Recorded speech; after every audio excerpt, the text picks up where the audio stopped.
మనకి ఋషిప్రోక్తమైనటువంటి వ్రతాలు ఎన్నో ఉన్నాయి. కల్పము అంటారు. కల్పము అంటే ఋషి ఒక వ్రతాన్ని ఎలా ఆచరించాలి అని చెప్తారో అలాగే వ్రతాన్ని ఆచరిస్తాం. దానికి పూర్వాంగంలో వ్రత విధానము అని చెప్పి పూజా విధానం ఉంటుంది. ఉత్తర భాగమునందు కథ ఉంటుంది. కథ అంటే అది కల్పితమైనటువంటి కథ కాదు. యథార్థముగా ఆ వ్రతం ప్రారంభం అవడానికి నేపథ్యం ఎక్కడ ఉన్నది, ఎలా ప్రారంభమైంది, ఎవరు చేశారు, ఎవరు ఫలితాన్ని పొందారు, తరువాత అది పరంపరాగతంగా అలా ఎందుకు నైమిత్తిక తిథిగా మారింది, అలా ఎందుకు చేస్తూ వస్తున్నారు అన్న విషయాన్ని ఋషి వివరణ చేస్తాడు.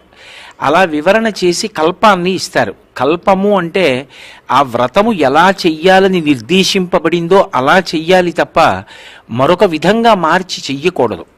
అలా చెప్పబడినటువంటి వ్రతాలు, వ్రత కల్పాలు, వ్రత కథలలో వినాయక వ్రత కల్పం చివర చెప్పుకునేటటువంటి శమంతకోపాఖ్యానానికి చాలా విశేషమైనటువంటి ప్రాధాన్యత ఉన్నమాట పరమవాస్తవం.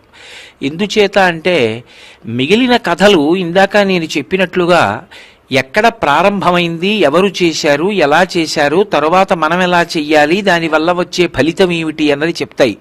కానీ వినాయక వ్రతకల్పం దగ్గరికి వచ్చేటప్పటికీ వ్రతకల్పానికి ఎంత ప్రాముఖ్యత ఉందో కథకి అంత ప్రాముఖ్యత ఉంది. ఎందుచేత అంటే ఎవరైనా సరే భాద్రపద మాసంలో శుక్లపక్షంలో చవితి నాడు వచ్చేటటువంటి చంద్రబింబాన్ని దర్శనం చేస్తే వాళ్ళకి అపనిందలు కలుగుతాయి అని విఘ్నేశ్వరుడి యొక్క శాపం. అది యథార్థమునకు ప్రారంభంలో కేవలముగా భాద్రపద శుక్లపక్ష చవితికి మాత్రమే పరిమితము కాలేదు.